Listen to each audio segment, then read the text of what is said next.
யாத்திரையாகமம் 23வது அதிகாரம் 21வது வசனத்தை வைத்து இந்த நாட்களிலே தியானிப்பதற்கு தேவன் அனுக்கிரகம் செய்வாராக. அவர் சமூகத்தில் எச்சரிக்கையாயிருந்து அவர் வாக்குக்கு செவிகொடு அவரை கோபப்படுத்தாதே உங்கள் துரோகங்களை அவர் பொறுப்பதில்லை. என் நாமம் அவர் உள்ளத்தில் இருக்கிறது. அல்லேலூயா, அல்லேலூயா.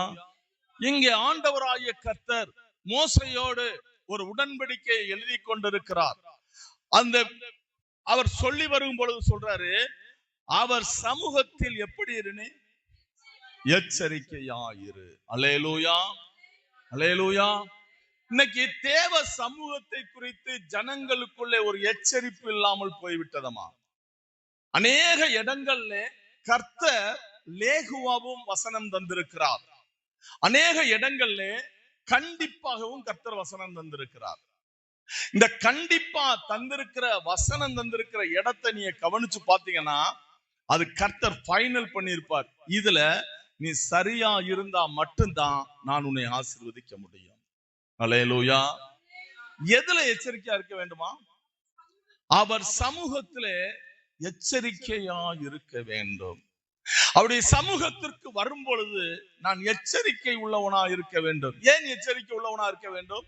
வானத்தை சிங்காசனமாகவும் பூமியை பாதப்படியாக கொண்ட தேவன் இந்த இடத்துல இருக்கிறார்.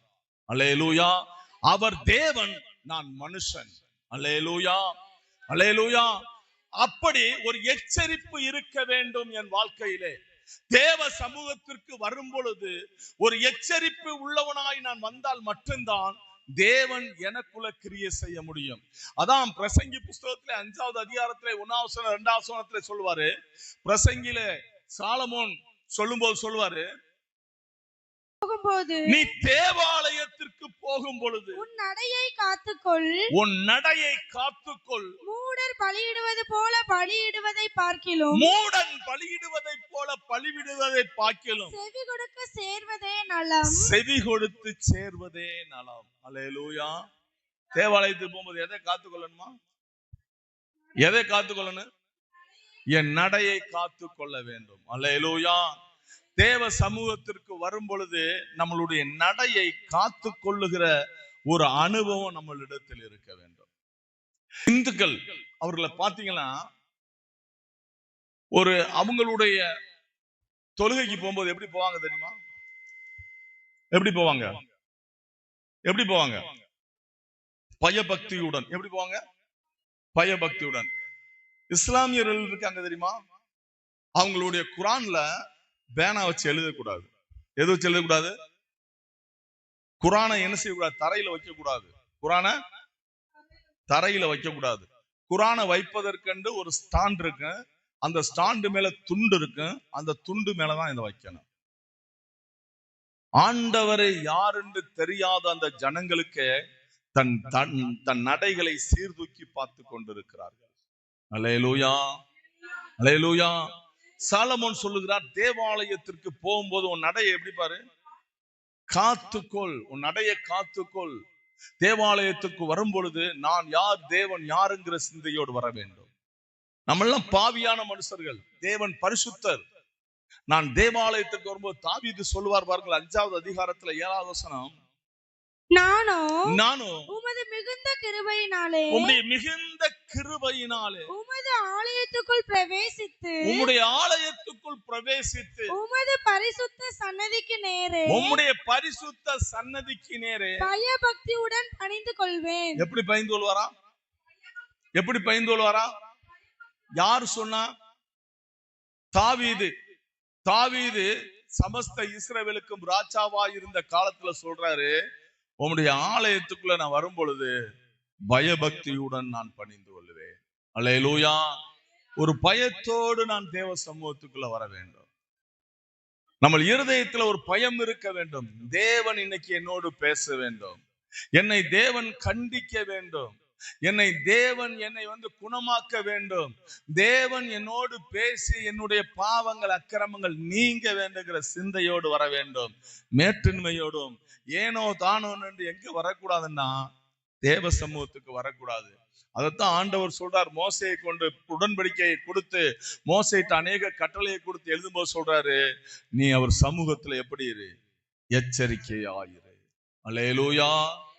அவருடைய சமூகத்துல நான் எச்சரிக்கையா இருக்க வேண்டும். நான் எந்த அளவுக்கு பயபக்தியுடன் கடந்து வருகிறேனோ அந்த அளவுக்கு நான் போகும்போது வெறுமையாய் போகாதபடி கர்த்தர் என்னை எனக்கு வேண்டியதை கொடுத்து நடத்துகிறார்.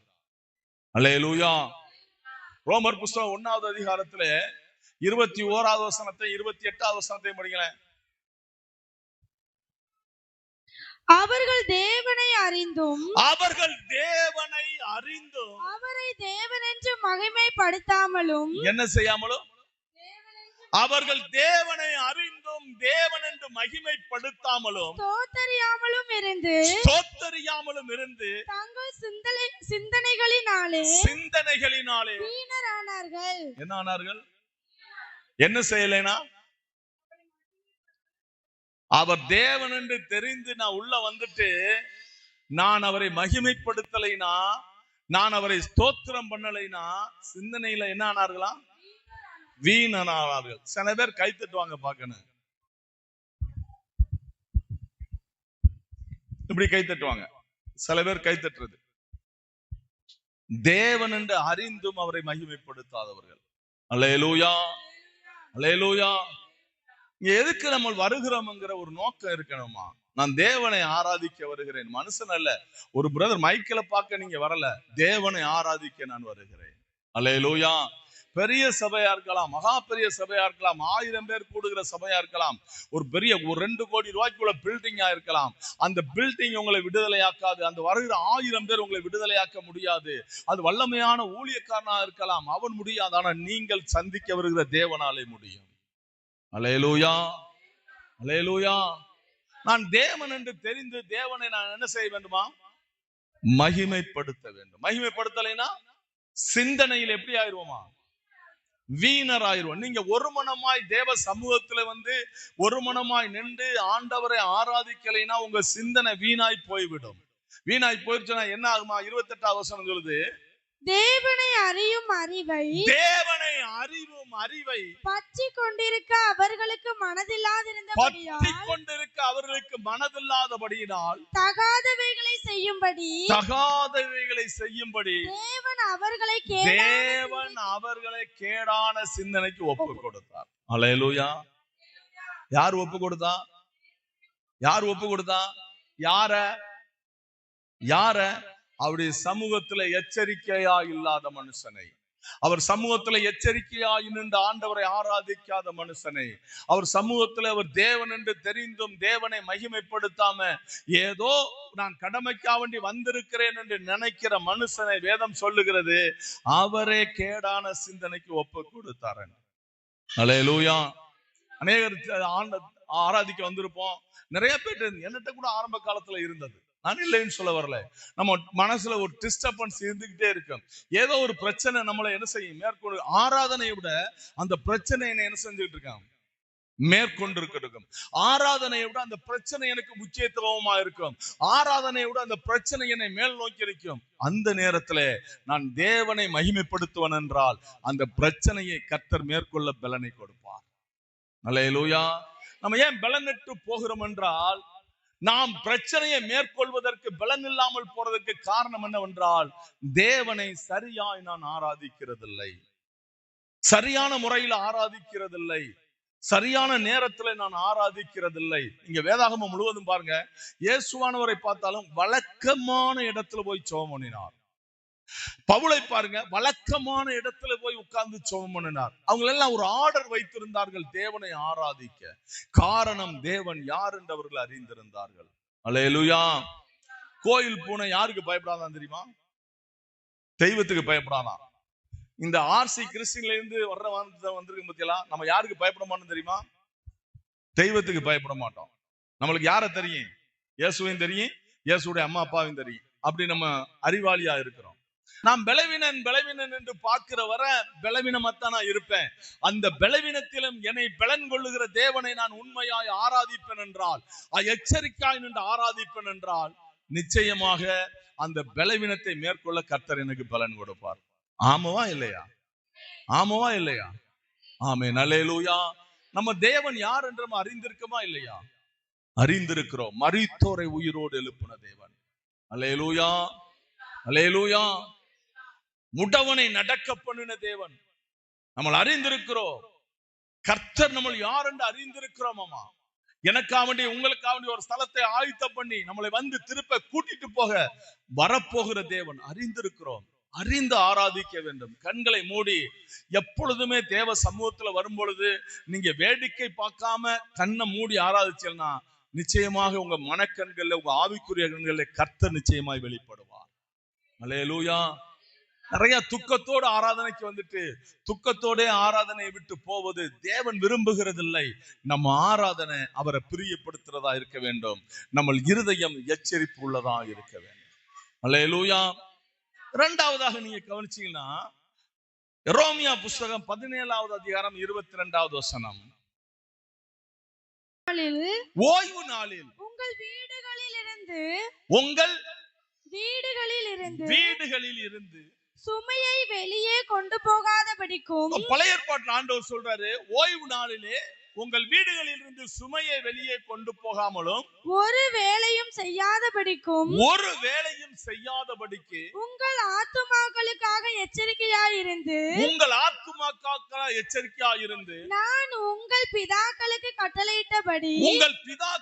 கட்டளையிட்டபடி ஓய்வு நாளை பரிசுத்தமாக்குங்கள் என்று கர்த்தர் சொல்லுகிறார். அல்லேலூயா. பழைய ஏற்பாட்டின் பிரமாணத்தின் பிரகாரம் ஓய்வு நாள் அன்னைக்கு என்ன செய்யக்கூடாது?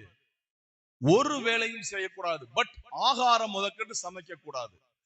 ஆகாரம் முதற்கொண்டு எப்ப சமைச்சு வைப்பாங்கன்னா, முந்தின நாட்களை என்ன செய்வாங்க? வெள்ளிக்கிழமை சமைத்து வைத்து அன்னைக்கு பழைய ஏற்பாட்டின் பிரகாரம் ஓய்வு நாள் எந்த நாள்? சனிக்கிழமை. புதிய ஏற்பாடின் பிரகாரம் ஆராதனை நாள் எந்த நாள்? ஏன் ஞாயிற்றுக்கிழமை முக்கியத்துவம் கொடுக்கிறோம்? சொல்லுங்களேன். உயிர்த்தெழுதலினால். அல்லேலூயா. என்ன நாள்? உயிர்த்த என் பாவத்திற்கு அவன் அவர் மரித்து என்னை மீட்கும்படியா அவர் உயிரோடு எழுந்த நாள். அல்லேலூயா, அல்லேலூயா. நிறைய பேர் சொல்லுவாங்க, ஓய்வு நாள்னா சனிக்கிழமை தானே, நீங்க ஏன் ஆராதனை நடத்துறீங்க சொல்லுவாங்க. நிறைய பேர் இருக்காங்க. ஒரு சொல்லுது பாருங்க, யாத்திரையாகம புஸ்தகம் 12வது அதிகாரம் 16வது வசனம். இது நல்லா நீங்க மனசுல வச்சுக்கிறீங்க. யாராவது கேள்வி கேட்டா நீங்க சொல்வதற்கு ஏதுவா இருக்கும். யாத்திரையாகமம் 12வது அதிகாரம் 16வது வசனம். முதலாம் நாளில் பரிசுத்த சபை கூடுதலும். எதை கூடுதல்? பரிசுத்த சபை கூடுதலும். ஏழாம் நாளிலும் பரிசுத்த சபை கூடுதலும் இருக்க வேண்டும். கைகளை தட்டி கர்த்தருடைய நாமத்தை மகிமைப்படுத்தும். அப்ப முதல் நாள் எது? ஞாயிற்றுக்கிழமை. கடைசி நாள் எது? சனிக்கிழமை. இங்க வேதம் சொல்லுகிறது, முதல் நாளிலும் உனக்கு என்ன இருக்கணும்? சபை கூடுதல் இருக்க வேண்டும். கடைசி நாளில் உனக்கு என்ன இருக்கணும்? பரிசுத்த சபை கூடுதல் இருக்க வேண்டும் என்று வேதம் சொல்லுகிறது. அப்படி என்றால் சபை கூடுதலை குறித்து நீங்கள் எச்சரிக்கையா இருக்க வேண்டுமா? அநேகர் சபை கூடுகிறதை நீங்கள் அசட்டையா எண்ணுகிறீர்கள், நீங்கள் அற்பமா எண்ணுகிறீர்கள். சபை கூடுகிறதை நீங்கள் விட்டு விடாதிருங்கள். நீங்க யாத்திரையாகம புஸ்தகம் 20வது அதிகாரத்திலே 8வது வசனம் 11வது வசனத்தை படிமா.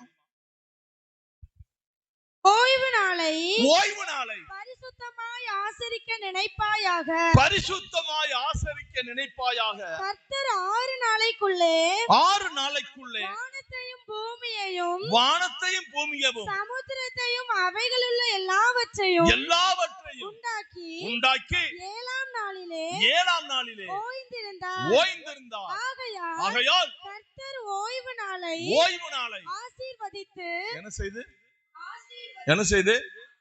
ஆசீர்வதித்து அதை பரிசுத்தமாக்கினார். கைகளை தட்டி கர்த்தருடைய நாமத்தை மகிமைப்படுத்தலாம். அல்லேலூயா.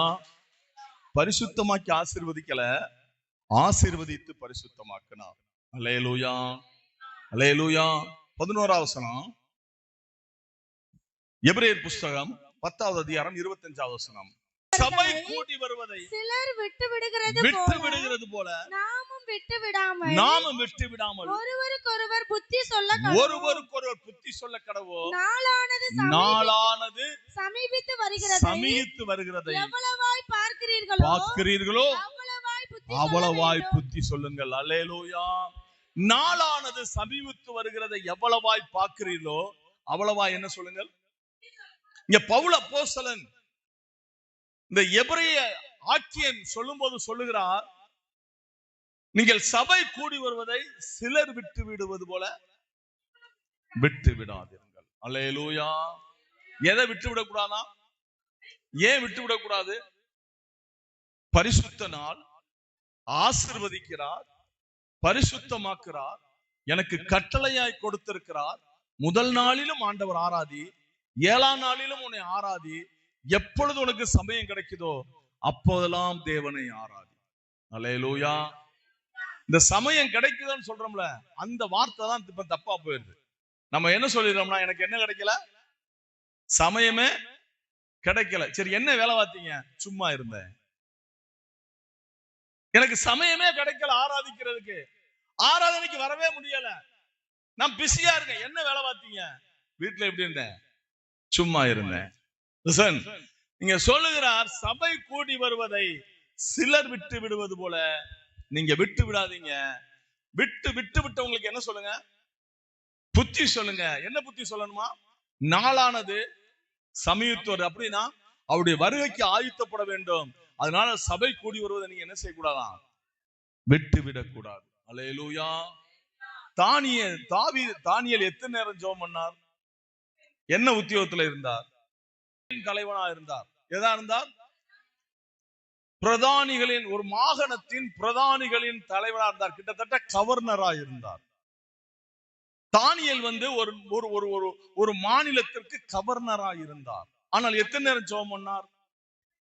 தாவீது சொல்லுகிறார், அந்தி சந்தி மதியான வேளையும் அவரை என்ன செய்வேன்?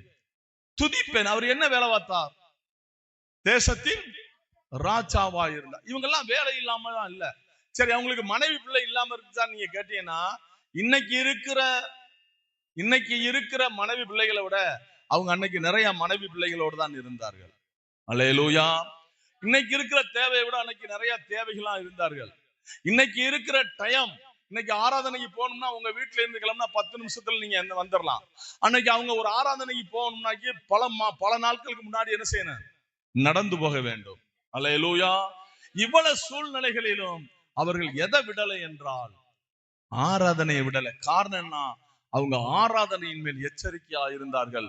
இந்த ஆராதனை தான் என்னை ஆசீர்வதிக்கிற ஆராதனை. அல்லேலூயா. இந்த ஆராதனை என்னை உயர்த்துகிற ஆராதனை, இந்த ஆராதனை என்னை மேன்மைப்படுத்துகிற ஆராதனை. இந்த ஆராதனைக்கு போனா கர்த்தர் என்னை ஆசீர்வதித்து என்னை பரிசுத்தமாக்குவார். இதான் கர்த்தரை அறிகிற அறிவு. நீங்க என்னைக்கு நினைக்கணும்னா, சனிக்கிழமையே ஆயுத்தமாகிறணும். நாளைக்கு ஆராதனைக்கு எனக்கு தடை வரக்கூடாதுப்பா. நாளைக்கு ஆராதனையில நீங்க என்னை பரிசுத்தப்படுத்தி என்னை ஆசீர்வதித்து என்னை நீங்க பரிசுத்தப்படுத்த போறீங்க. அல்லேலூயா. தேவ சமூகத்துக்கு வரும்போது நான் எச்சரிக்கை உள்ளவனா இருக்க வேண்டும். ஆராதனையை யாரா இருக்கணும்னா நான் எச்சரிக்கை உள்ளவனா இருக்க வேண்டும். அல்லேலூயா. மூன்றாவது, என் ஆத்துமாவை குறித்து எனக்கு ஒரு எச்சரிப்பு வேணும். எதை குறிச்சு? யார் ஆத்துமாவை சொல்லுங்க. யார் ஆத்துமாவை? என் ஆத்துமாவை குறிச்சு எனக்கு எச்சரிப்பு இருந்தா தான் மத்த ஆத்துமாவை குறித்து எனக்கு பாரம் இருக்கும். அல்லேலூயா. உவாம புஸ்தகம் 4வது அதிகாரம் 10வது வசனம். உவாகமம் 4:10. உன் கண்கள் கண்ட காரியங்களை நீ மறவாதபடிக்கும். நல்லா கவனிங்க. உன் கண்கள் கண்ட காரியங்களை நீ மறவாதபடிக்கும். உன் ஜீவனுள்ள நாளெல்லாம் அவைகள் உன் இருதயத்தை விட்டு நீங்காதபடிக்கும் நீ எச்சரிக்கையா இருந்து உன் ஆத்துமாவை ஜாக்கிரதையாய் காத்துக்கொள். அவைகளை உன் பிள்ளைகளுக்கும் பிள்ளைகளின் பிள்ளைகளுக்கும் அறிவிக்க கடவாய். கைகளை தட்டி கர்த்தருடைய நாமத்தை மகிமைப்படுத்துங்க. அல்லேலூயா. என் ஆத்துமாவை குறித்து நான் எச்சரிக்கையா இருக்க வேண்டும். யாரை குறித்து எச்சரிக்கையா இருக்கணும்? உங்க ஆத்துமாவை குறித்து நீங்க எப்படி இருக்கணும்? எச்சரிக்கையா இருக்க வேண்டும். அல்லேலூயா. நீதிமொழிகள் 19:2. ஆத்துமா அறிவில்லாமல் இருப்பது நல்லதல்ல, நல்லதல்ல, கால் துரிதமானவன் தப்பி நடக்கிறான். ஆமென். அல்லேலூயா. ஆத்துமா அறிவில்லாமல் இருப்பது நல்லதல்ல. எனக்கு என்ன அறிவு வேண்டுமானால், என் ஆத்துமாவை குறித்து எனக்கு ஒரு எச்சரிப்பு வேண்டும். என் ஆத்துமா எப்படி இருக்கிறது? என் ஆத்துமா தேவனுக்கு பிரியமா இருக்கிறதா? என் ஆத்துமா தேவனோடு இசைந்திருக்கிறதா என்று எச்சரிப்பு. ஆத்துமான என்னமா? ஆத்துமான என்ன? செத்து போய் கல்லறைகள் இருக்காங்களா அவங்களா? ஆத்துமான என்ன? என் உள்ளான மனுஷன். 2 மனுஷன் உண்டு. வெளியரங்கமான மனுஷன் உண்டு, உள்ளான மனுஷன் உண்டு. என் உள்ளான மனுஷன் தான் என்னுடைய ஆத்துமா. அல்லேலூயா, அல்லேலூயா. வேதம் சொல்லுகிறது, உங்க உள்ளான மனுஷன் நாளுக்கு நாள் எதாக்கப்பட வேண்டுமா? புதிதாக்கப்பட வேண்டும். அல்லேலூயா. வெளியரங்கமான மனுஷனுக்கு அநேக காரியங்களை கொண்டு அலங்கரிக்கிறோம். டெய்லி குளிக்கிறோம், டெய்லி பல்லு விளக்குறோம், டெய்லி நம்ம சரீரத்தை என்ன செய்யறோம்? சுத்தப்படுத்துகிறோம். எதுக்கு சுத்தப்படுத்துகிறோம்? பக்கத்துல உள்ளவங்க என் பக்கத்துல உட்காரணும். என் சரீரம் நாராதபடிக்கு டெய்லி என் வெளியரங்கமான மனுஷன் என்ன செய்யறோம்? சுத்தப்படுத்துகிறோம். உள்ளரங்கமான ஒரு மனுஷன் இருக்கிறான், அவன் தான் ஆத்துமா. வெளியரங்கமான மனுஷன் அழிந்து போவான், ஆனால் உள்ளான மனுஷனாகி ஆத்துமாவோ ஒருபோதும் அழிந்து போகாது. அல்லேலூயா. அழிந்து போற வெளியரங்கமான மனுஷனை சுத்தப்படுத்த தெரிந்திருக்கிற அறிவுக்கு உள்ளான மனுஷனாகி என் ஆத்துமா எப்படி இருக்கிறது என்று நீங்கள் தெரிந்து கொள்ள வேண்டும். அதனால்தான் சொல்லுகிறார் ஞானி, ஆத்துமா அறிவில்லாமல் இருப்பது நல்லதல்ல. அனுபவிச்சு சொன்னவர் அவர். அறிவில்லாமல் இருந்தார். உலக அறிவு இருந்தது அவருக்கு, தெய்வ அறிவில்லை. சாலமோனுக்கு உலக அறிவு இருந்தது, ஆனால் தெய்வத்தை குறித்த அறிவில்லை. அதனால்தான் பிந்திய காலங்களிலே அவர் விழுந்து போனார். எந்த சாலமோனால் தேவாலயம் கட்டப்பட்டதோ அவன் ஆத்துமா அறிவில்லாமல் இருந்ததுனாலே அதே சாலமோனாலே தேவாலயம் இடிக்கப்பட்டதையா. அல்லேலூயா. அதையெல்லாம் அனுபவித்ததனால் தான் சாலமோன் சொல்லுகிறான், ஆத்துமா அறிவில்லாமல் இருப்பது நல்லதல்ல. ஆவிக்குரிய வாழ்க்கையில் உங்க ஆத்துமாவை குறித்து உங்களுக்கு ஒரு எச்சரிப்பு வேணும். உங்கள் ஆவிக்குரிய வாழ்க்கையில் உங்கள் ஆத்துமாவை குறித்து ஒரு கவனம் வேணும். என் ஆத்துமா எப்பொழுதும் தேவனுக்கு பிரியமா இருக்க வேண்டும் என்று. நீங்கள் சங்கீதங்களின் புஸ்தகம் 24வது அதிகாரம் 4வது வசனம். கைகளில் சுத்தமுள்ளவனும் இருதயத்தில் மாசில்லாதவனுமாயிருந்து தன் ஆத்துமாவை மாயைக்கு ஒப்புக்கொடாமலும் கபடாய் ஆணையிடாமலும் இருக்கிறவனே அவன் கர்த்தரால் ஆசீர்வாதத்தையும் தன் இரட்சிப்பின் தேவனா நீதியையும் பெறுவான். கைகளை தட்டி கர்த்தருடைய நாமத்தை மகிமைப்படுத்தலாம். ஆத்துமாவை மாயைக்கு ஒப்புக்கொடாமல் இருக்கிறவன் கர்த்தரால் ஆசீர்வாதத்தையும் தேவனுடைய நீதியையும் பெறுவான். அல்லேலூயா, அல்லேலூயா. தாவீதுக்கு அந்த அனுபவம் நிறைய இருந்ததுமா. அவன் ஆத்துமா கலங்கும் போதெல்லாம் அவன் தேவனிடத்திலே ரொம்ப தைரியம் உள்ளவனாய் நின்றான். 42வது அதிகாரத்திலே 5வது வசனம் படிங்களேன். என் ஆத்துமாவே நீ ஏன் கலங்குகிறாய்? என் ஆத்துமாவே நீ ஏன் கலங்குகிறாய்? நீ எனக்குள் ஏன் தியங்குகிறாய்? எனக்குள்ள ஏன் திகங்குகிறாய்? தேவனை நோக்கி காத்திரு. அவர் சமூகத்தின் இரட்சிப்பின் நிமித்தம் நான் இன்னும் அவரை துதிப்பேன். கைகளை தட்டி கர்த்தருடைய நாமத்தை மகிமைப்படுத்தலாம். தாவீதுக்கு இந்த பிரச்சனை இருந்தது. அவன் ஆத்துமா கலங்கும் போது, ஆத்துமா பயப்படும் போது, தேவையை குறித்து, பிள்ளைகளை குறித்து, மனைவியை குறித்து, அவன் சந்ததியை குறித்து அவன் ஆத்துமா கலங்கும் போதெல்லாம் அவன் என்ன சொன்னான் தெரியுமா? என் ஆத்துமாவே ஏன் பயப்படுகிறாய், ஏன் கலங்குகிறாய்? தேவனை நோக்கி நீ அமர்ந்திரு, அவரிடத்திலே இருந்து உனக்கு ஆறுதல் வரும். அல்லேலூயா. ஆத்துமாவுல எச்சரிக்கையா இருந்தவர்கள் இவர்கள்.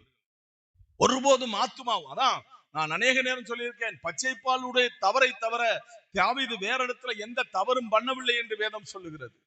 எச்சரிக்கையா இருந்தான். ஒரு நேரம் அவன் ஆத்துமாவில் அவன் கவனம் இல்லாமல் இருந்தான். அப்படி அவன் மரித்து போற நாட்கள் வரையும் அவன் ஆத்துமாவில் கவனம் உள்ளவனா. நான் சொல்ல அடிக்கடி சொல்லுவான். நீங்க அந்த 42, 43, 44 அந்த அதிகாரத்தை படிச்சீங்கன்னா உங்களுக்கு தெரியும். சொல்லுவாரு, என் ஆத்துமாவே நீ ஏன் பயப்படுற, ஏன் கலங்குற, தேவன் நோக்கி நீ அமர்ந்துரு. யாரோடு பேசுவார்? யாரோடு பேசுறாரு? யாரோடு பேசுறாரு? ஆத்துமாவோடு பேசுகிறார். அவன் ஆத்துமாவோடு அவனே பேசுகிறான். கலங்காத, திகையாத, கர்த்தரை நோக்கி நீ அமர்ந்துரு. ரட்சிப்பு அவர் நாள் வரும், ஆசீர்வாதம் அவர் நாள் வரும், சமாதானம் அவர் நாள் வரும், சுகம் அவர் நாள் வரும், ஆரோக்கியம் அவர் நாள் வரும், எல்லாம் அவர் நாள் வரும். நீ என்ன செய்ய? கர்த்தரை நோக்கி மட்டும் அமர்ந்துரு. அல்லேலூயா, அல்லேலூயா. 1 பேதுரு புஸ்தகம் 2வது அதிகாரம். பிரியமானவர்களே, அந்நியர்களும் பரதேசிகளுமாய் இருக்கிற நீங்கள், அந்நியரும் பரதேசியுமாய் இருக்கிற நீங்கள் ஆத்துமாவுக்கு விரோதமாய் போர் செய்கிற மாமிச இச்சைகளை விட்டு விலகி புற ஜாதிகள் உங்களை அக்கிரமக்காரர்கள்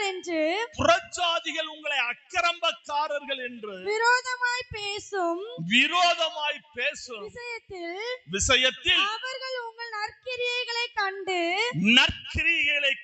அவற்றின் நிமித்தம் சந்திப்பின் நாளிலே தேவனை மகிமைப்படுத்தும்படி நீங்கள் அவர்களுக்குள்ளே நல் நடக்கை உள்ளவர்களாய் நடந்து கொள்ளுங்கள். அல்லேலூயா. அவர் சொல்லுகிறார், பிரியமானவர்களே, அந்நியரும் பரதேசியுமா இருக்கிற நீங்கள் உங்கள் ஆத்துமாவுக்கு விரோதமாக போர் செய்கிற மாமிச இச்சைகளுக்கு விலகி. அல்லேலூயா, அல்லேலூயா. ஆத்துமாவுல போர் செய்கிற மாமிச இச்சைகளுக்கு விலக வேண்டும். அல்லேலூயா. இந்த மாமிச இச்சைகள் எங்கே கிரியை செய்யும் என்றால் ஆத்துமாவெல்லாம் கிரியை செய்யும். அல்லேலூயா. அதுக்கு நான் விலக வேண்டும். அப்பொழுதுதான் இங்க கீழே உள்ள சொல்லுது, புறஜாதியர் உங்களை அக்கிரமக்காரர் என்று விரோதமாய் பேசும் விஷயத்தில் அவர்கள் உங்கள் நற்கிரியைகளை கண்டு. எதை கண்டு? புறஜாதினா யார்? ஆண்டவரை அறியாதவர்கள், ஆண்டவரை தெரிந்து கொள்ளாதவர்கள். உங்களை திருப்பி பார்க்கும்போது, முந்தின வாழ்க்கையில பிந்தின வாழ்க்கையை பார்க்கும் பொழுது, ஆண்டவருக்கு வந்த வாழ்க்கையை பார்க்கும் போது உங்க நற்கிரியைகளை கண்டு. என் ஆத்துமாவில கவனமா இருக்கணும். மற்றவர்கள் என் நிமித்தம் கர்த்தருடைய நாமத்தை தூசிக்கப்படக்கூடாது. அல்லேலூயா. நம்ம நிமித்தம் கர்த்தருடைய நாமம் மகிமைப்படுதோ இல்லையோ, கர்த்தருடைய நாமம் என்ன செய்யப்படக்கூடாது? தூசிக்கப்படக்கூடாது. தூசிக்கு இடம் கொடுத்துறாதீங்க, ஒருபோதும் கொடுத்துறாதீங்க. நீங்க லூக்கா புஸ்தகத்துல 12வது அதிகாரம் அல்லாமலும் ஒரு உவமையை அவர்களுக்கு சொன்னார். ஐஸ்வர்யமுள்ள ஒருவனுடைய நிலம் நன்றாய் விளைந்தது. அப்பொழுது அவன், நான் என்ன செய்வேன்? என் தானியங்களை சேர்த்து வைக்கிறதுக்கு இடமில்லையே. நான் ஒன்று செய்வேன். என் களஞ்சியத்தை இடித்து பெரிதாக கட்டி எனக்கு விளைந்த தானியத்தையும் என் பொருட்களையும் அங்கே சேர்த்து வைத்து பின்பு ஆத்துமாவே உனக்காக அநேக வருஷங்களுக்கு அநேக பொருள்களை சேர்த்து வைக்கப்பட்டிருக்கிறது. இளைப்பாரி புசித்து குடித்து பூரிப்பாயிரு என்று என் ஆத்துமாவோடே சொல்லுவேன் என்று தனக்குள்ளே சிந்தித்து சொல்லிக் கொண்டான். தேவனோ அவனை நோக்கி மதிகேடனே. உன் ஆத்துமா. ஆமென். அல்லேலூயா. ஆண்டவர் சொல்றாரு, மதிகேடனே. அல்லேலூயா. ஒருத்தன் சொல்றான், நிறைய சம்பாதிச்சுட்டேன் என் ஆத்துமாவே. அங்க தாவீது சொல்றார், கலங்காதே, பயப்படாதே, தேவன் நோக்கி அமர்ந்துரு. நீங்க ஒருத்தர் சொல்றான், ஆத்துமாவே உனக்கு நான் நிறைய சம்பாதிச்சுட்டேன், இன்னும் 4 தலைமுறை நீ உட்கார்ந்து சாப்பிடலாம். ஆண்டவர் சொல்றாரு, மதிகேடனே. அல்லேலூயா, அல்லேலூயா. சம்பாத்தியம், பணம் தேவை, அது என் ஆத்துமாவை காப்பாத்தாது. அல்லேலூயா. பணம் என் ஆத்துமாவை காப்பாத்தாது, ஆஸ்தி என் ஆத்துமாவை காப்பாத்தாது. என் ஆத்துமா காக்கப்பட வேண்டுமானால் நான் தான் எச்சரிக்கையா இருக்க வேண்டும். அல்லேலூயா. 21 வசனமா, தேவனிடத்தில் ஐஸ்வர்யவானாயிராமல் தனக்காகவே பொக்கிஷங்களை சேர்த்து வைக்கிறவன் இப்படியே இருக்கிறான் என்றார். கைகளை தட்டி கர்த்தருடைய நாமத்தை. அப்போ ஐஸ்வர்யம் 21 வசனம் சொல்லுது, தேவனிடத்தில் ஐஸ்வர்யமாயிராமல். யாரிடத்துல? அப்ப நான் யாரிடத்துல ஐஸ்வர்யமா இருக்க வேண்டும்? யாரிடத்துல ஐஸ்வர்யமா இருக்க வேண்டப்பா? தேவனிடத்துல ஐஸ்வர்யமா இருக்கணும். அவன் தேவனிடத்துல ஐஸ்வர்யமா இல்ல. அவன் பொக்கிஷத்துல ஐஸ்வர்யமா இருந்தான், சம்பாத்தியத்தில் ஐஸ்வர்யமா இருந்தான். எல்லாவற்றுக்கும் மேலாக தன் வருமானத்தை பெருசாய் நம்பினான். ஆத்துமாவை குறித்து அவனுக்கு அறிவில்லை. ஆண்டவர் சொல்றாரு, தேவனிடத்தில் ஐஸ்வர்யமா இல்லாதவனுக்கு புறான் இதான் நிலைமை. அல்லேலூயா. என் பொக்கிஷம் எங்க சேர்க்கப்பட வேண்டுமென்றால் தேவனிடத்தில் சேர்க்கப்பட வேண்டும். அல்லேலூயா, அல்லேலூயா. என் பொக்கிஷம் தேவனிடத்தில் சேர்க்கப்பட வேண்டும், ஆண்டவரிடத்தில் சேர்க்கப்பட வேண்டும். ஆத்மா குறித்து அறிவு இருக்கணும். காலையில எந்திரிச்சு போகும்போதே உங்க ஆத்மாவோட நீங்க பேசிட்டு போகணும். என்ன பேசிட்டு போகணும் தெரியுமா? என் ஆத்மாவே, நான் வெளியே போயிட்டு உள்ள வர்ற வரையும் ஒரு பாவமும் உன்னிடத்தில் வரக்கூடாது. அல்லேலூயா. நான் துக்கத்தோடு வரக்கூடாது. ஆண்டவர்கிட்ட சொல்லணும், ஆண்டவரே என் ஆத்மா துக்கத்தோடு நான் வரக்கூடாது. நீங்க சொல்லிட்டு போய் பாருங்க, உங்க ஆத்மா எச்சரிக்கை உள்ளதா இருக்கும். அல்லேலூயா. இந்த சரீரம் அழிந்து போயிடும். பரலோகத்துக்கு போறது நரகத்துக்கு போறதும் ஆத்துமா தான். அல்லேலூயா. இந்த ஆத்துமா பரலோகம் போக வேண்டுமா நரகம் போக வேண்டுமானா நம்ம தான் முடிவெடுத்துக்கொள்ள. அதுதான் ஆண்டவர் சொல்றாரு, எச்சரிக்கையா இரு. உன் ஆத்மாவை குறித்து எப்படி இரு? எச்சரிக்கையா இரு. யோபு சொல்லுவார் 28வது அதிகாரத்துல 27வது அதிகாரம் 8வது வசனம். மாயக்காரன் பொருளை தேடி வைத்திருந்தாலும் தேவன் அவன் ஆத்துமாவை எடுத்துக்கொள்ளும் போது அவன் நம்பிக்கை என்ன? அவன் நம்பிக்கை எங்க போயிரும்? அல்லேலூயா. அவன் ஆத்துமா அவனை விட்டு போயிருச்சுன்னா அவன் நம்பிக்கை என்ன? அல்லேலூயா. ஆண்டவரை அறியாதவர்களுடைய நம்பிக்கை வேற, ஆண்டவரை அறிஞ்ச நம்மளுக்குள்ள நம்பிக்கை வேற. அவங்க நம்பிக்கை என்ன? அவங்க நம்பிக்கை என்ன? இருக்கிறவரை நான் நல்லா இருக்கேன். இருக்கிறவரை நம்ம நம்பிக்கை என்ன? நான் இறந்தாலும் நல்லா இருக்க வேண்டும். அல்லேலூயா. அவங்க எல்லாம் நம்புறது என்னன்னா, நான் இருக்கிறவரை எப்படி இருக்கணும், என் பிள்ளைகள், என் மனைவி, என் குடும்பம் இருக்கிறவரை எப்படி இருக்கணும், நல்லா இருக்க. நம்ம நம்பிக்கை என்ன? நான் இருக்கிறவரை தேவன் என்னை நல்லா வச்சிருப்பாரு. நான் இந்த பூமியை விட்டு போனாலும் 1000 வருஷம் என்னை அவரோடு வைத்துப்பார். அல்லேலூயா, அல்லேலூயா. நான் ஐஸ்வர்யத்தை தேவனிடத்தில் சேர்க்க வேண்டும். ஆவிக்குரிய ஐஸ்வர்யத்தை என் ஆத்துமாவில் சேர்த்து வைக்க வேண்டும், தேங்கி வைக்க வேண்டும். கர்த்தருடைய ஆத்துமா அறிவு இருக்கணும்னா ஒரே ஒரு விஷயத்தை செய்ய, வசனத்தை தன் இருதயத்திலே காத்து கொள்ள வேண்டும். அல்லேலூயா, அல்லேலூயா. 3 யோவான் புஸ்தகம் 3வது நிருபம் 1வது அதிகாரம் 2வது வசனத்துல சொல்லுவாரு, பிரியமானவனே சொல்றாரு, பிரியமானவனே உன் ஆத்துமா வாழ்வது போல் நீ எல்லாவற்றிலும் வாழ்ந்து. அப்ப என் வாழ்க்கை எப்படி மாறுது? என் ஆத்துமா எப்படி இருக்கோ அப்படித்தான் என் வாழ்க்கையும் இருக்கும். அல்லேலூயா. என் ஆத்துமா திருக்குள்ளதா இருந்தா வாழ்க்கை எப்படி இருக்கும்? திருக்கும் கேடு உள்ளதுமா இருக்கும். என் ஆத்துமா எச்சரிக்கையாய் தேவனோடு இருக்கும் என்றால் என் வாழ்க்கையும் கர்த்தருக்கு பிரியமான வாழ்க்கையா இருக்கும். அல்லேலூயா. முதலாவது தேவ சமூகத்துல நான் எச்சரிக்கையா இருக்க வேண்டும். 2வது பரிசுத்த ஓய்வு நாளை குறித்து எனக்கு எப்படி இருக்கணும். 3வது ஆத்மாவை குறித்து எச்சரிக்கையா இருக்க. 4வது ஒரு விசேஷம் இருக்குது, என்னை குறித்து நான் எச்சரிக்கையா இருக்க வேண்டும். அல்லேலூயா. யாரை குறித்து? லூக்கா புஸ்தகம் 17வது அதிகாரம் 3வது வசனம். உங்களை குறித்து எச்சரிக்கையாயிருங்கள். உங்களை குறித்து எச்சரிக்கையாயிருங்கள். உன் சகோதரன் உனக்கு விரோதமாய் குற்றம் செய்தால் அவனை கடிந்து கொள். அவன் மனஸ்தாபப்பட்டால் அவனுக்கு அவனை மன்னிப்பாயாக. லூக்கா 21:34.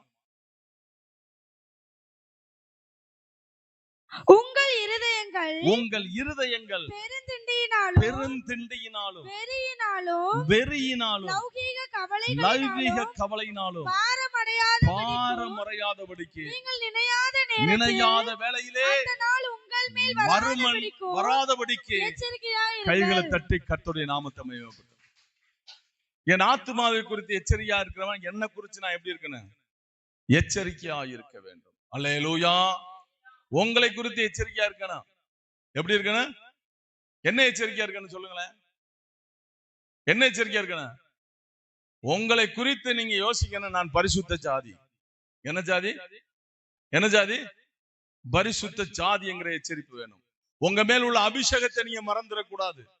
உங்கள் மேல் கர்த்தர் வைத்திருக்க திட்டத்தை என்ன செஞ்சிடக்கூடாது, மறந்துடக்கூடாது. ஒரு மனுஷனை குறித்து நான் வேதாகமத்துல சொல்றேன். சிம்சோனை குறித்து உங்கள் எல்லாருக்கும் தெரியும்.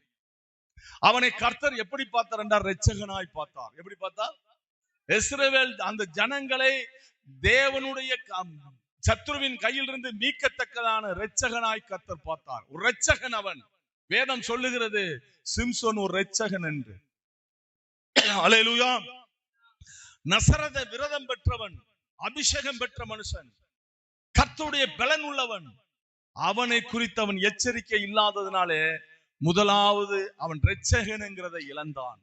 இரண்டாவது அவன் அபிஷேகத்தை இழந்தான். அல்லேலூயா, அல்லேலூயா. அவன் அபிஷேகம் அவனை விட்டு போயிருச்சு. கண்கள் பிடுங்கப்பட்டது. வேடிக்கை பொருளாய் மாறினதுக்கு காரணம் என்ன தெரியுமா? அவனை குறித்து அவன் எச்சரிக்கையா இருக்கவில்லை. கர்த்தர் உங்களை அழைத்ததுக்கு ஒரு நோக்கம் இருக்கிறது. உங்களை தெரிந்து கொள்றதுக்கு ஒரு நோக்கம் இருக்கிறது.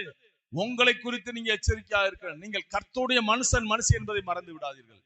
நீங்க எந்த இடத்துல போனாலும் சரி, நீங்க கர்த்தருடைய மனுஷன் மனுஷி என்பதை மறந்து விடாதீர்கள். இப்ப அநேக இடங்கள்ல தேவனுடைய பிள்ளைங்க, சபைக்கு போற பிள்ளைங்க ஆண்டவருடைய நாம அவங்களால தூசிக்கப்படுறதுக்கு காரணம் என்ன தெரியுமா? போற இடத்துல அவங்க யாருன்னு மறந்துடுவாங்க. போற இடத்துல அவங்க யாருன்னு மறந்துட்டு அங்க இருக்கிற சூழ்நிலைக்கு தக்கன வாழ ஆரம்பிப்பாங்க. இல்லைன்னா அங்க இருக்கிற ரொம்ப வேண்டாம், ஒரு 10 பேர் பேசிக்கிட்டு இருக்காங்க. பேசிக்கிட்டு இருக்கிற இடத்துல போய் உட்கார்ந்த உடனே அந்த 10 பேரோட இவங்க யாரா மாறிடுறோம்? 11 பேரா மாறிடுறோம். ஆனா வேதம் சொல்லுகிறது, நீ தேவனுடைய மனுஷன், எல்லாரை போலும் பேசுவதற்கு உனக்கு அதிகாரம் இருக்கிறது, ஆனா தகுதி இல்லை. என்ன இருக்கிறது? எல்லாரை போல வாழ்வதற்கு நம்மளுக்கு அதிகாரம் இருக்கா இல்லையா? இருக்கு. ஆனா அந்த வேதத்தின் பிரகாரம் எனக்கு என்ன இல்ல? தகுதி இல்லை. பவுல் சொல்லுகிறாரு, எல்லாரை போல் வாழ்வதை கூட்டிட்டு போகிற இடமெல்லாம் கூட்டிட்டு போறதுக்கு எனக்கு என்ன இருக்கிறது? அதிகாரம் இருக்கிறது. ஆனாலும் எனக்கு என்ன இல்ல? தகுதியாயிராது. அல்லேலூயா. உங்களை குறித்து எச்சரிக்கையா இருக்கணும். சிம்சோன் தன்னை குறித்து எச்சரிக்கை இல்லாத இருந்ததுனாலே அபிஷேகத்தை இழந்தான். அவனை ஒரு இரட்சகனாய் கர்த்தர் பார்த்தார்.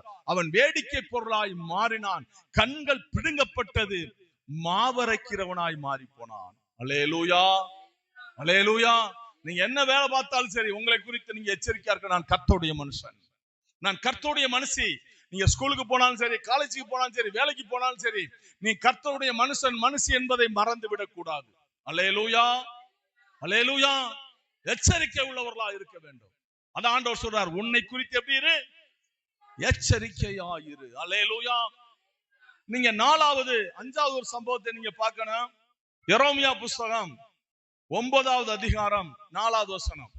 நீங்கள் அவனவன் தன் சிநேகிதனுக்கு எச்சரிக்கையாயிருங்கள். யாருக்கு எச்சரிக்கையா இருக்கணுமா? தன் சிநேகிதனுக்கு எச்சரிக்கையாயிருங்கள். எந்த சகோதரனையும் நம்பாதிருங்கள். எந்த சகோதரனையும் நம்பாதிருங்க. எந்த சகோதரனும் மோசம் பண்ணுகிறான். எல்லா சகோதரனும் மோசம் பண்ணுகிறான். எந்த சிநேகிதனும் தூற்றி திரிகிறான். ஆமென். கைகளை தட்டி ஆண்டவருடைய நாமத்தை மகிமைப்படுத்தலாம். யார நம்பாத? யார நம்பாத? சிநேகிதன் என்ன செய்யாத? அப்ப எனக்கு பழக்க வழக்கமே வேண்டாம்னு நினைக்கிறீங்களா? கர்த்தரை மட்டும் நம்பு. நல்ல பழக்க வழக்கத்தை கர்த்தர் ஏற்படுத்தி கொடுப்பார். அல்லேலூயா, அல்லேலூயா. இன்னைக்கு அநேகருடைய வாழ்க்கை வீணா போறதுக்கு காரணம் என்ன தெரியுமா? சேர்க்கை. லிசன்.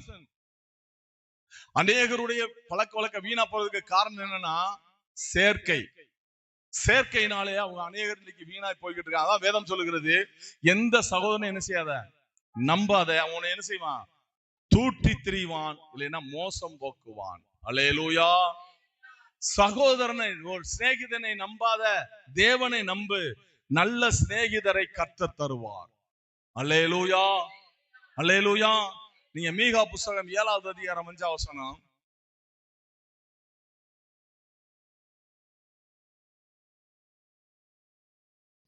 சிநேகிதனை விசுவாசிக்க வேண்டாம். சிநேகிதனை விசுவாசிக்க வேண்டாம். வழிகாட்டியை நம்ப வேண்டாம். வழிகாட்டியை நம்ப வேண்டாம். உன் மடியிலே படுத்துக் கொள்ளுகிறவனுக்கு, உன் மடியிலே படுத்துக் கொள்ளுகிறவனுக்கு முன்பாக வாயை திறவாதிருப்பாயாக. அல்லேலூயா, அநேகர் வாழ்க்கையில அநேகர் குடும்பத்துல பாக்குற அவங்கள நம்பித்தான் இந்த காரியத்தை நான் சொன்னேன்.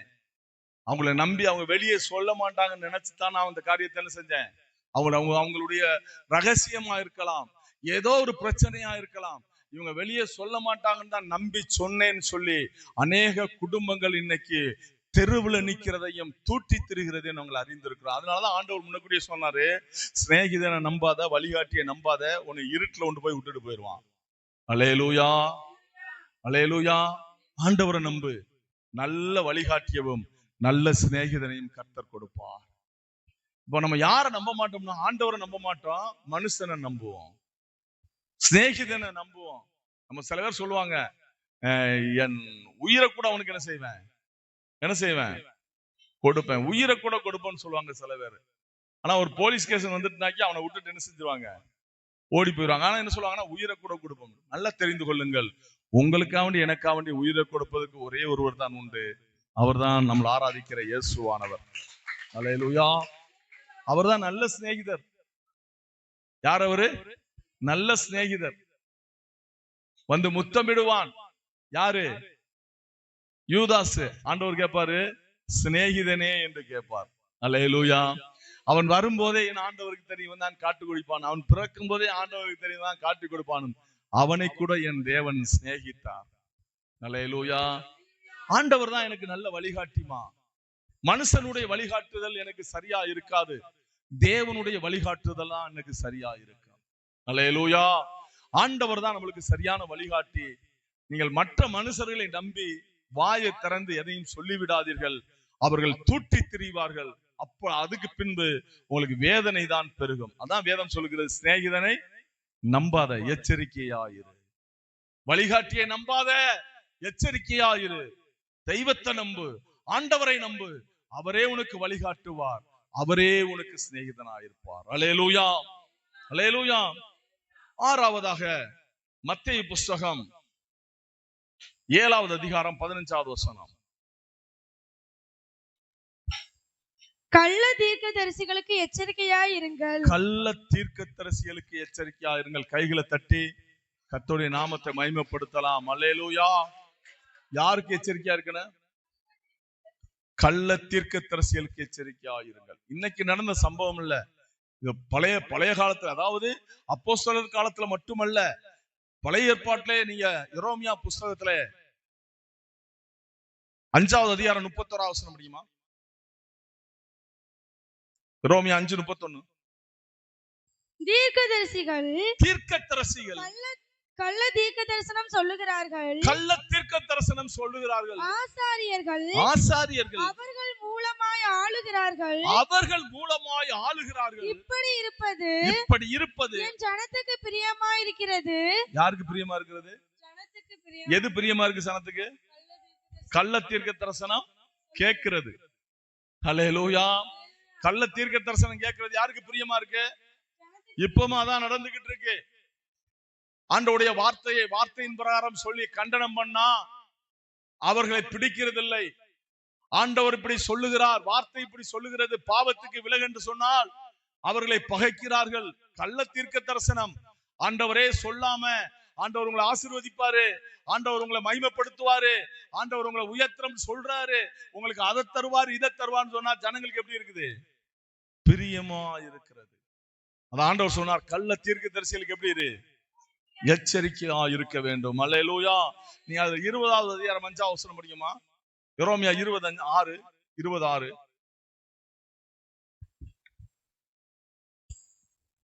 பஸ்கூரே, நீயும் உன் வீட்டில் வாசமாயிருக்கிற யாவரும். ஒரு மனுஷனை குறித்து ஆண்டவர் சொல்றார், படிமாத.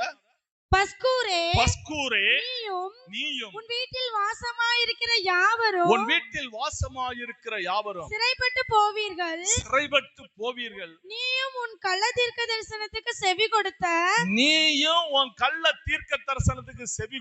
சிநேகிதர் யாவரும் பாபிலோனுக்கு போய் அங்கே மரித்து அங்கே அடக்கம் பண்ணப்படுவீர்கள் என்று சொல்லுகிறார். ஆமென். அல்லேலூயா, அல்லேலூயா. எரேமியா நல்ல தீர்க்க தரிசனம் சொல்லிக்கிட்டு இருந்தார். அங்க சில பேர் கள்ள தீர்க்க தரிசனம் சொன்னார்கள். கள்ள தீர்க்க தரிசனத்தை நம்பி எங்க போனார்கள் என்றால் பாபிலோனுக்கு போனார்கள். பாபிலோனுக்கு எப்படி போனார்கள்னா சிறைப்பட்டு போனார்கள்.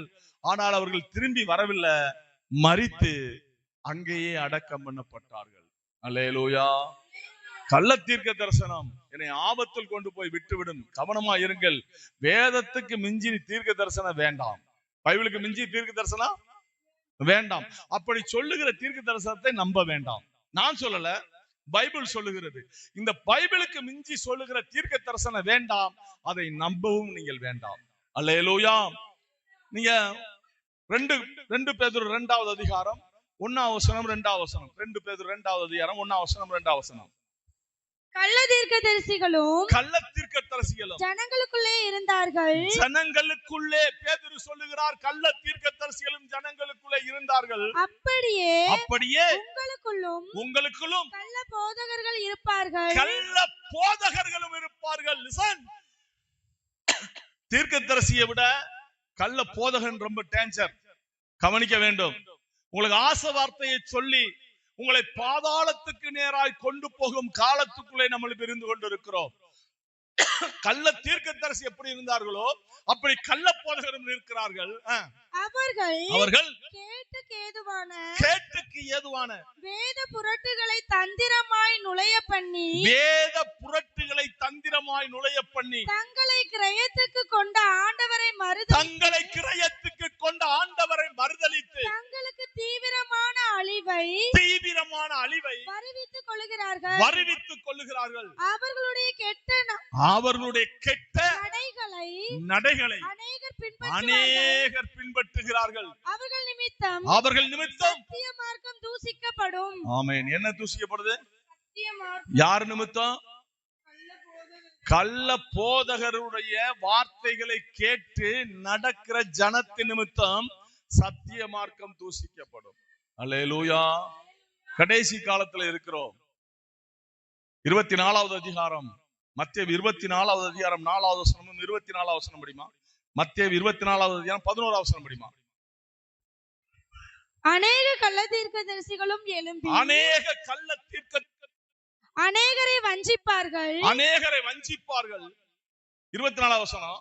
ஏனெனில் கள்ள கிறிஸ்துகளும் கள்ள தீர்க்கதரிசிகளும் எழும்பி கூடுமானால் தெரிந்து கொள்ளப்பட்டவர்களையும் பெரிய அடையாளங்களையும் அற்புதங்களையும் செய்வார்கள். கைகளை தட்டி கர்த்தருடைய நாமத்தை மகிமைப்படுத்தலாம். யாரை வஞ்சிப்பார்கள்? தெரிந்து கொள்ளப்பட்டவர். யார் தெரிந்து கொள்ளப்பட்டவர்கள்? நீங்களும் நானும். அல்லேலூயா. இந்த கள்ள போதகர்களுக்கு கள்ள தீர்க்கதரிசிகளுக்கு டார்கெட் யார் தெரியுமா? டார்கெட் சபைக்கு வராதவங்க இல்ல, சபைக்குள்ள தெரிந்து கொள்ளப்பட்டவர்கள். அல்லேலூயா, அல்லேலூயா, அல்லேலூயா. கள்ள தீர்க்கதரிசிக்கும் கள்ள போதகனுக்கு டார்கெட் யாருன்னா சபைக்கு போறவங்க தான், தெரிந்து கொள்ளப்பட்டவர்கள் தான். ஆண்டவரை அறியாதவர்களிடத்தில், கர்த்தருக்கு சமூகத்தில் வராதவர்களிடத்தில் போக மாட்டார்கள். தெரிந்து கொள்ளப்பட்டவர்களுக்குள் கடந்து வந்து அவர்களை வஞ்சிப்பார்கள். அதான் நான் உங்களை ஆராதனை குறித்து சொன்னேன். ஒரு குரூப் இருக்காங்க, அவங்க சனிக்கிழமை மட்டும்தான் ஏதுன்னு சொல்லுவாங்க, ஆராதனை. ஆனா பைபிளே சொல்லிருக்கு, வாரத்துல முதல் நாள் ஆராதனை பண்ணு, கடைசி நாள் என்ன செய்ய. இது இந்த பைபிள் தான் இருக்கு, அவங்க வச்சிருக்க பைபிள் தான் இருக்கு. அதை உங்களுக்கு காட்ட மாட்டாங்க. ஆனால் அவங்களுக்கு சாதகமான வார்த்தைகளை எடுத்து நம்மளை வழிவிலக பண்ணுவார்கள். கடைசி காலத்தில் இருக்கிறோம், எச்சரிக்கையா இருங்கள். அல்லேலூயா. தெரிந்து கொள்ளப்பட்ட நாம் வஞ்சிக்கப்பட்டு போயிடக்கூடாது. அல்லேலூயா. ஒரு சம்பவத்தை நான் சொல்லுகிறேன். 1 ராஜாக்கள் புஸ்தகம் 13வது அதிகாரம். சீக்கிரம் எடுங்கம்மா, அந்த சம்பவத்தை சொல்லுகிறேன் பாருங்க. 1 ராஜாக்கள் 13வது அதிகாரம் 1ஆம் வசனத்துல இருந்து. யெரொபெயாம் தூபம் காட்ட பலிபீட தண்டையிலே நிற்கையில் இதோ தேவனுடைய மனுஷன் ஒருவன் கர்த்தருடைய வார்த்தையின்படியே யூதாவிலிருந்து பெத்தேலுக்கு வந்து அந்த பலிபீடத்தை நோக்கி பலிபீடமே இதோ தாவீதின் வம்சத்தில் யோசியா என்னும் பேருள்ள ஒரு குமாரன் பிறப்பான். அவன் உன்மேல் தூபம் காட்டுகிற மேடைகளில் ஆசாரியர்களை உன்மேல் பலியிடுவான். மனுஷரின் எலும்புகளோ உன்மேல் சுட்டரிக்கப்படும் என்பதை கர்த்தர் உரைக்கிறார் என்று கர்த்தருடைய வார்த்தையை கூறி அன்றைய தினம் அவன் ஒரு அடையாளத்தையும் சொல்லி இதோ இதோ இந்த பலிபீடம் வெடித்து அதன் மேலுள்ள சாம்பல்கள் கொட்டுண்டு போகும். கர்த்தர் உரைக்கிறதற்கு இதுவே அடையாளம் என்றார். பெத்தேலில் இருக்கிற அந்த பலிபீடத்துக்கு எதிராக தேவனுடைய மனுஷன் கூறின வார்த்தையை ராஜாவாகிய யெரொமியா கேட்டபோது அவனை பிடியுங்கள் என்று கையை பலிபீடத்துக்கு நேரே நீட்டினான். அவன் நீட்டப்பட்ட கை அப்படியே நின்று போயிட்டு. அல்லேலூயா. தேவனுடைய மனுஷன் வந்து யெரொமியாவுக்கு விரோதமாய் தீர்க்கதரிசனம் சொல்லுகிறார். இந்த பலிபீடம் இடிந்து விழும் என்று. இடிந்து விழும்போது தேவனுடைய மனுஷனை பிடிங்கன்னு சொல்லும் போது அவன் கை அப்படியே நின்று. யார் கையே? யெரொமியா கை நின்றும். அவன் சொல்லுவான், எனக்காக வேண்டி தேவனிடத்தில் செபித்துக் கொள்ளுங்கள் என்று. அவன் செபிப்பான், அவன் கை திரும்ப வந்துடும். இதை யாரு பார்த்துக்கிட்டு இருப்பானா, அந்த ஊர்ல ஒரு கிழவ தீர்க்கதரிசி இருப்பான். அவன் பிள்ளைகள் பார்த்துக்கிட்டு இருப்பான். அவன் பிள்ளைகள் போய் அவன் தகப்பன்ட்ட சொல்லுவாங்க, இப்படி ஒரு தீர்க்கதரிசி வந்தாரு, இப்படி சொன்னாரு, பலிபீடம் இடிஞ்சிருச்சு, ராஜாவுடைய கை அப்படியே நின்றுச்சு, திருப்பி ஜெபம் பண்ணாரு, கை மாறிடுச்சுன்னு சொல்லும்போது அவன் சொல்லுவான், எனக்கு ஒரு கழுதையை வாகனத்தை கொடுங்கள் என்று கழுதை மேல் ஏறி போய் அந்த தீர்க்கதரிசியை பார்த்து, என் வீட்டுல வந்து அப்பம் புசின்னு சொல்லுவான். இவன் சொல்லுவான், நான் புசிக்க மாட்டேன், ஆண்டவர் சொல்லியிருக்காருன்னு. இவன் சொல்லுவான், ஆண்டவர் என்னட்டையும் சொன்னாரு, ஆண்டவர் என்னட்டையும் சொன்னாரு. இவன் வந்து புசிப்பான். புசிக்கும் போதுதான் ஆண்டவர் பேசுவாரு, நீ போற வழியில சிங்கம் உன்னை அடித்து போடும். யாரை வஞ்சிப்பார்கள் என்றால் தெரிந்து கொள்ளப்பட்டவர்கள். அவன் தேவனுடைய மனுஷன் என்று எழுதப்பட்டிருக்கு, இவன் கிழட்டு தீர்க்கதரிசி எழுதப்பட்டிருக்கு. அப்ப யாரு தேவனுடைய மனுஷன்? யாரு உண்மையான தீர்க்கதரிசி? தேவனுடைய மனுஷன். இவன் என்ன தீர்க்கதரிசி? கிழட்டு தீர்க்கதரிசி. இவன் பொய்யான தீர்க்கதரிசி தானே. கர்த்தர் அப்படி அவனை கொண்டு பேசினா உன்னிட்ட பேசியிருப்பார்ல, நீ நம்பணும்ல. நீ அதை கேட்டிருக்க, ஆண்டவர்கிட்ட கேட்கல. அவனுடைய நிலைமை பாதி வழியிலே அவன் மரித்து போய்விட்டானம்மா. அல்லேலூயா. பரலோகம் நான் போக வேண்டும் என்றால் கள்ள தீர்க்க தரிசனத்துக்கு எச்சரிக்கையா இருங்கள், கள்ள போதகத்துக்கும் எச்சரிக்கையா இருங்கள். நாம் பண்ற பிரசங்கமே தப்பா இருந்துச்சுன்னா, இந்த பைபிள் படம் தப்பா இருந்துச்சுன்னா நீங்க என்னைய கேட்கலாம். இந்த பைபிள் அத்தாரிட்டி கொடுத்திருக்கிறது. அல்லேலூயா. நாம் பண்ற பிரசங்கம் தப்பான பிரசங்கமா இருந்துச்சுன்னா, இந்த பைபிள் பிரகாரம் நீ பண்ற பிரசங்கம் தப்பு என்று நீங்க கேட்கிறதற்கு இந்த பைபிள் முழு உரிமையவும் இந்த திருச்சபைக்கு கொடுத்திருக்கு. ஏனென்றால் இந்த திருச்சபை இயேசு கிறிஸ்து ரத்தத்தினால் சம்பாதிக்கப்பட்ட திருச்சபை. அல்லேலூயா, அல்லேலூயா, அல்லேலூயா. கடைசி காலத்துல இருக்கிறோம். தேவ சமூகத்தில் எச்சரிக்கையா இருங்கள். சபை கூடி வருவதை விட்டு விடாதபடி எச்சரிக்கையா இருங்கள். உங்கள் ஆத்துமாவை குறித்து உங்களுக்கு எச்சரிப்பு வேண்டும். உங்களை குறித்து உங்களுக்கு ஒரு எச்சரிப்பு வேண்டும். உங்க நண்பரை குறித்து ஒரு எச்சரிப்பு வேண்டும். கள்ள தீர்க்கதரிசிக்கு எச்சரிக்கையா இருங்கள். அப்பந்தான் நான் என்னை காத்து என் தேவனோடு நடக்க முடியும். அல்லேலூயா, அல்லேலூயா. இன்னைக்கு எச்சரிப்பு இல்லாத நாட்கள்ல தான் புயலுக்குன்னு ஒரு எச்சரிப்பு வைப்பாங்க. அப்படித்தானுங்கய்யா, புயலுக்குன்னு ஒரு எச்சரிப்பு கொண்டு ஏத்துவாங்க. அதை மீறி போறவன் என்ன செய்வான்? ஏன்னா முழுகி போயிடுவான். அது மீறி போறவன் என்ன செய்வான்? நம்ம ஊர்ல நம்ம இடத்துல அநேகர் மரித்து போயிருக்கிறார்கள். எச்சரிப்பை மீறும் பொழுது ஆபத்து தான் நேரிடும். அல்லேலூயா. நீங்கள் எச்சரிக்கையா இருங்கள். தேவ சமூகத்துல வரும்போது கர்த்தர் யார், நீங்க யார் முதலாவது தெரிந்து கொள்ளுங்கள். கர்த்தரின் தெய்வம் என்று தெரிஞ்சால் உண்மையா ஆண்டவர் ஆராதிங்கள். அல்லேலூயா. சபை கூடி வருவதை மற்றவங்க விட்டு விடுவதில் நீங்கள் என்ன செய்யாதீர்கள், விட்டு விடாதிருங்கள். அல்லேலூயா. உங்க ஆத்துமாவை குறித்து உங்களுக்கு என்ன வேணும்? ஒரு எச்சரிப்பு வேணும். என்னை குறித்து என்ன வேணும்? எச்சரிப்பு வேணும். நீங்க யார்கிட்ட பேசுறிய பழகுறிய உங்க நண்பனை குறித்து உங்களுக்கு எச்சரிப்பு வேணும். உங்கள் வழிகாட்டிய குறித்து உங்களுக்கு எச்சரிப்பு வேணும். கள்ள தீர்க்கதரிசிக்கு எச்சரிக்கையார்கள். கர்த்தர் வரப்போகிறார். எல்லாம் எழுந்து